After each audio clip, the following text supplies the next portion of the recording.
ego holds on to that story from childhood. Ego holds on to everything that happened to us, right? And it makes sense in terms of survival. Ego holds on to the story because it doesn't know who and what it is outside of that story.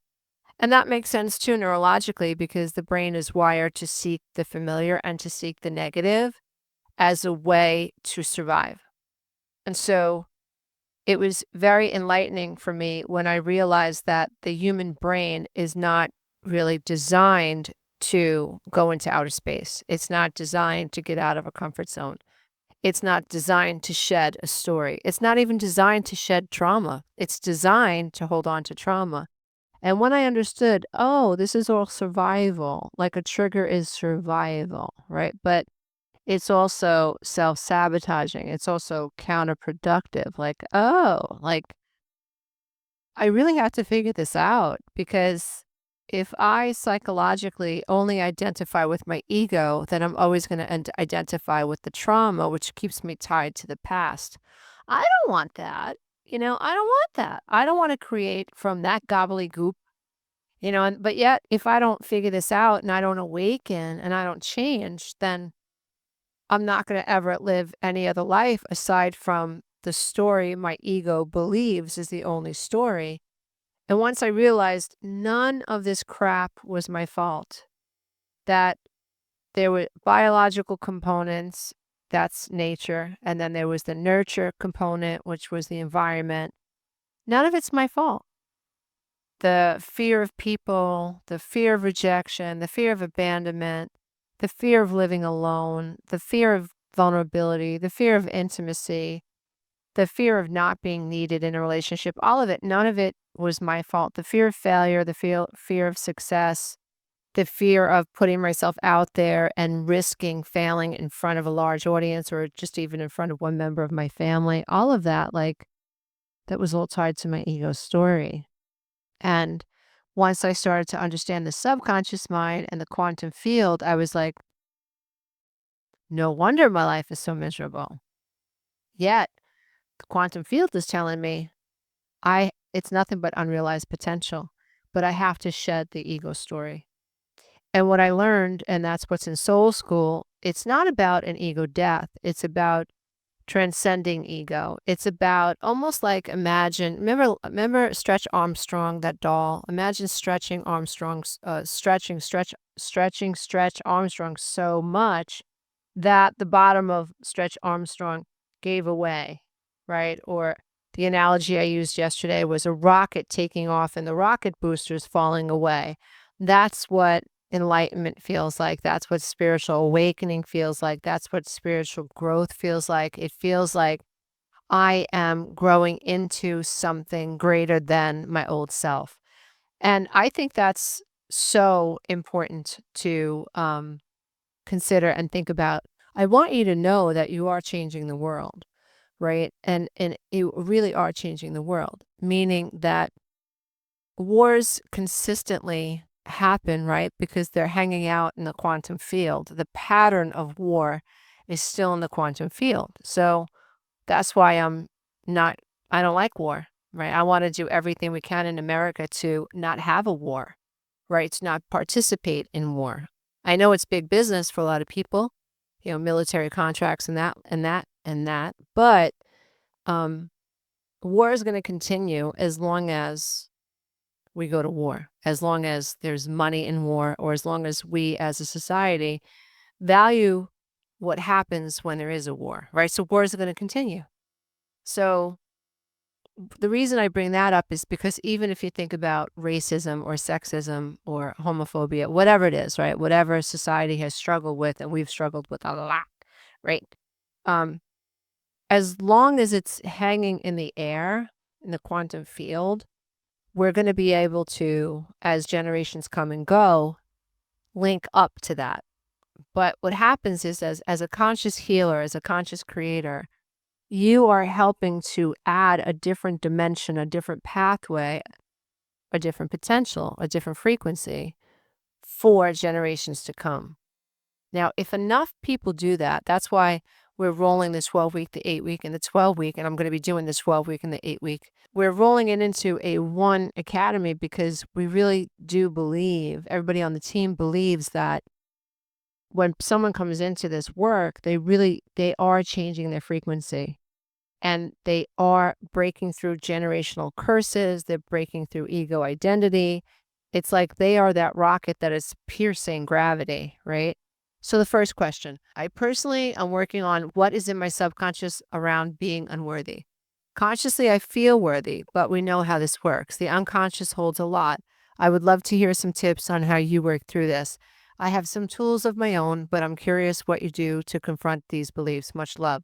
So you have to understand, we're really trying to break through here, right? Like we're really trying to understand the self, which is what every great philosopher has ever tried to bestow on a civilization. You have to know yourself. When you say, consciously, I feel worthy, that's incorrect because feeling is subconscious. You consciously, I think I feel worthy, or consciously, I know that I'm worthy. Like almost like I know, as you've never been to Zimbabwe, right? I don't know. Number 7. My podcast is number 7 in Zimbabwe. Don't ask me how, but whatever. Okay, so it's on my mind, right? I don't know if Zimbabwe exists. I've never been there, right? But I know it exists, right? My podcast is number 7 in Zimbabwe, right? For me to feel like it exists, I would have to have an experience of it. I would have to know that Zimbabwe exists. I would have to experience Zimbabwe. So I really want you to flush this out. Thinking and feeling are not the same thing. You can think that you're worthy and even know cognitively, mentally, headspace, I'm worthy. No one's more worthy than me. Like, we all come here the same way. And we're all going out the same way. Like, we have the same brain. On a CAT scan, brains are, they're indistinguishable. You can't really tell them apart, right? Skulls and skeletons, you can't really tell them apart. You have to look at the teeth, really. So we're all kind of the same. So value, one person having more value than another person just doesn't make sense. Then if you get into the like existential questions about source and God, like God is not going to make someone more worthy than I am, right? So it's like, yeah, I know, but feeling comes from the subconscious mind. So when you're saying that the unconscious holds a lot, I want you to understand that subconscious mind is 500 to a million times stronger than what you think. Your belief is always going to win out over the will. So the fact that you're acknowledging that I'm not really sure if I feel worthy is huge because you're opening your consciousness, your self-awareness is expanding, metacognitive skills are increasing. You have to have that, right? So emotional intelligence goes hand in hand with self-awareness. So I think that's amazing. So in terms of if I were you, if I was standing in your physical shoes, what I would work on is trying to see if I could feel love for myself. If I could feel energy move. You know, when you look at a sunrise and you just feel like, oh, or you look at a flower and you're just like, that flower is how beautiful is that flower? Or you look at a little child and you think, oh my God, like this child is magic, right? And you feel that, you should feel that for yourself. That's why in the 12-week class, I'm trying to help you cultivate empathy for the self, the energy for self. So try to think about that this week because you can think something and feel something completely different, which is cognitive dissonance. Sometimes my 35-year-old daughter is passive aggressive. When my 18-year-old went shopping and didn't find anything, my older daughter said, you're her mom, help her shop. I said, when you're 60, have an 8-year-old, see if she wants to shop with you. But I still felt hurt and guilty. How to learn to let her feel what she feels and move on.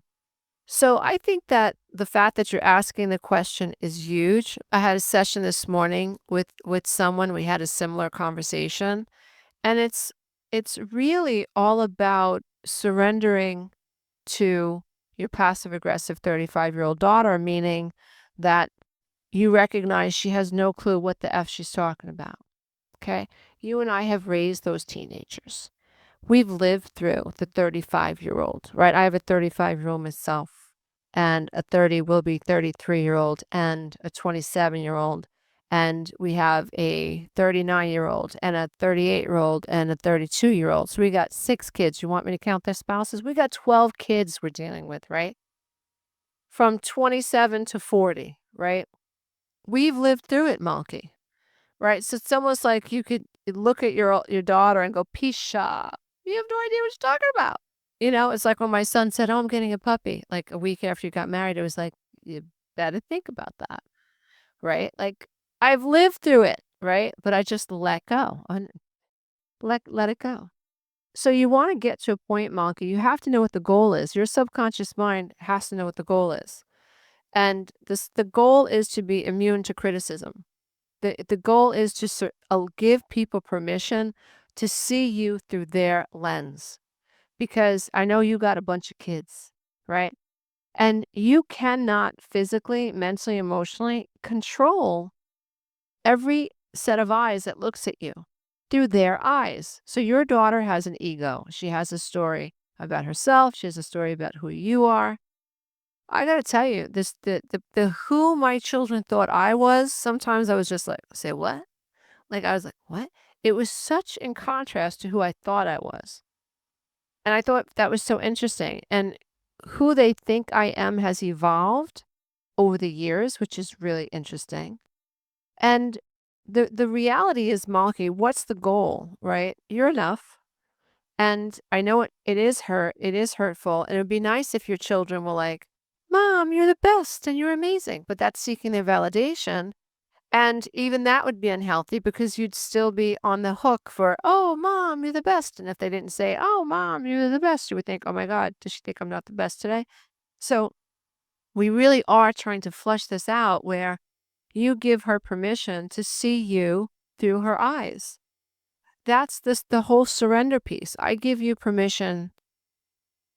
You can say it to yourself, to be a knucklehead, right? Like, to be so ignorant and arrogant that you think you can tell a mother of 9, 10, 11, 12 children. Like, how dare you talk to me like that, first of all, right? Like, we as mothers have to understand their ignorance and their arrogance, right? So I know you're of the Jewish faith and I respect that. But you also respect me and that I use the metaphor of Christ a lot. And I love the metaphor of Christ when he's on the cross and he says, "Forgive them, Father, for they know not what they do." Then his surrender comes. But first he cries out, "Why have you forsaken me?" Right? So isn't that all us? Right? Like, so when we're wounded by a spouse or a children, first it's like, "How could you have done this to me?" Right? And if we stay in that story, right, in that pity party of they're not looking at me the way I want to be looked at, if we stay there, they're hurting me, and we don't move into, I have to forgive her because she's kind of a knucklehead. She doesn't know what she's talking about, right? We don't come off the cross, right? And the cross represents everything worldly, everybody else's opinions, right? Everybody else's perceptions, right? Somebody else thinking they know who I am, right? And your children sound like they feel like they can talk to you a certain way, and I often see this with moms who are wounded. We put up with so much. We don't know what the boundary line is. And we're struggling with setting a boundary and saying, "Hey, buzz off," with because we're afraid of what they're going to think and their criticism. Then we have a posse of children against us. Oh no, lions and tigers and bears. We really struggle. So we need to understand the goal and we need the boundaries. And we have to remember that there's a hierarchy in a family, and the mom is at the top of the totem pole when it comes to her children. The children are below her energetically. That's the natural balance. But when children are fresh, I don't care how old they are, they could be 35 like mine and like yours. When children are fresh, then, and we don't say, "Hey, knock it off," right? Or if we give them the power through guilt, that's energy, then we screw up the totem pole analogy. We screw up the energy, right? So it really is in your best interest to like work on giving them permission to feel what they feel. That's where your power lies. I really hope that that makes sense to you. And that goes for everybody. So, a quick story. my youngest daughter has daddy issues. How could she not? And so one of her big issues that came up recently was, I don't want to have to tell my boyfriend how to be a boyfriend. And I listened to her. I was like, yeah, that makes sense. That's really profound for a kid her age, like a 27-year-old, because I was nowhere there at 27. But I've heard her say this before about her business partner, who's my daughter. I shouldn't have to tell her how to do X, Y, and Z. She should just know. And then this week she said to me, I didn't want to have, I had to teach my dad how to be a dad. I don't want to have to do that with my boyfriend. And I thought, there it is. There's her trauma. So here she is projecting her wound onto her boyfriend. And in the argument that they had, in my opinion, she didn't want him to go to this place because someone that offended her or whatever did something really terrible to her was going to be there. And she said to him, I'm not going to go. But what she really meant was, I don't want you to go, and I don't want you to want to go. I want you to want to support me. But she wouldn't go that far and to tell her boyfriend, this is what she needed and this is what she wanted. So she does what a lot of women and men do. She kind of like played a mind game. And when he said he was going to go for an hour on her birthday, she was hurt, but she gave him permission to go. And when she came down on him and he called me about it and this got flushed out, my heart broke for him. My heart broke for both of them because I realized that she has such an issue with not wanting to have to be someone's teacher in a relationship, but it comes from her father. And then I had to say to her, like, that's your trauma. And he's not your father. Your sister's not your father. She's your business partner. And this young man is your partner. And yes, you do have to tell him what you need. And yes, you do have to tell him what you want. You can't play games, right? They're not one and the same. And so what I mean by that is that, and the reason I share that story is because that's her subconscious mind coming online and how it's interrupting her ability to be vulnerable because she's so afraid of being rejected the way her father rejected and frustrated by her father. Like she's just, I'm not, no, like, and she's right. She really, all my kids were trying, just like I was, trying to get him to do the right thing. And that's super frustrating. You shouldn't have to tell someone how to be kind or how to be empathetic or you shouldn't have to tell a man how to make his wife number one or how to make his children number one. It should just be natural. Even the Bible says when a man leaves his home, he's got to leave his mom behind. That's what that means. Like when you take a wife, it's you have to join forces. You've got to get behind it. And I think it's the same thing when you make a decision. You've got to get behind it. You've got to just put your all behind that. Otherwise, you're not going to manifest what you want, right? So the idea really is that the subconscious mind is going to run the show until you can see a pattern. Once you see a pattern, you're not the pattern. So I'm hoping that what you're learning, Terry, and what everybody's hearing me say is that the minute I notice that I'm hypervigilant towards unfairness or I'm hypervigilant towards criticism or, um, you know, it's hard for me to self-care, right? I'm hypervigilant about the next shoe dropping. I can't sleep. I feel unsafe. The minute you see that, you know that's not you. How beautiful is that? And it's just like I said, when the minute you can see your hand, so you know you're not a hand, right? You know you're not your hand, right? That's a huge hello. Like think about it. When newborns, they don't know that they're not their hand. They don't know that, right? So we've come a long way. So you're not your programming. And if you can hold on to yourself and stabilize your awareness and see patterns, then you can continue to break them, right? But what I'm taking away from this live stream is that the brain, your brain isn't doing anything wrong by staying in fear mode. You have to know that your brain is designed to stay in fear mode, right? And that's to secure the species. You, as a conscious human being who's been on this road with me and so many of the people in our group with the 12-week, the masterclass and soul school, you know too much to go back. You can't unsee what you see. You know that there's a conscious path. You know that you can rewire the brain. You know neuroplasticity is real. You know you're not your ego. You know you're not your ego story. But that's not enough, because to know that, you can break through that, but then what? You need tools. And that's what the Breakthrough Warrior membership offers you. That's a 12-week, the 8-week, and Soul School offers you. It's the tools to take your consciousness and to take your life forward. And I'm so grateful that there is a path forward. And I'm so grateful. I mean, I look up at the sky sometimes and tears just come out of my eyes. The wisdom of Source, it's unfathomable.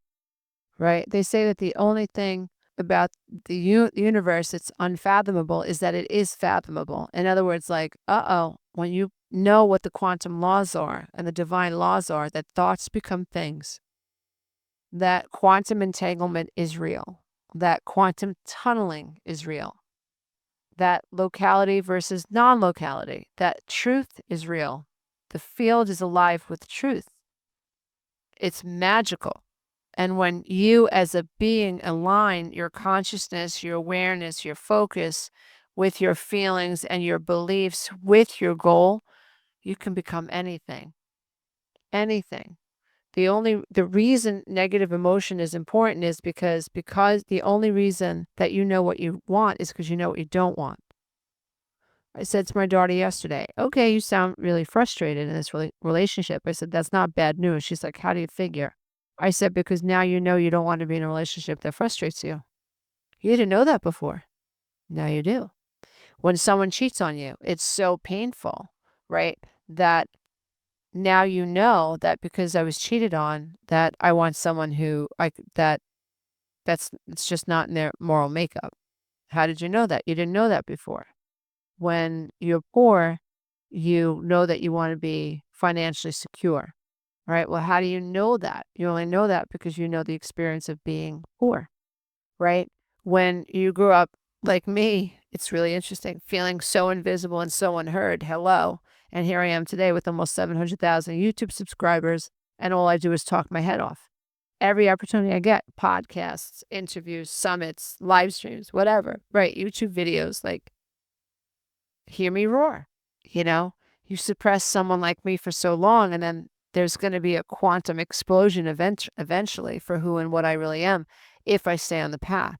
So it really is absolutely amazing to be a conscious creator.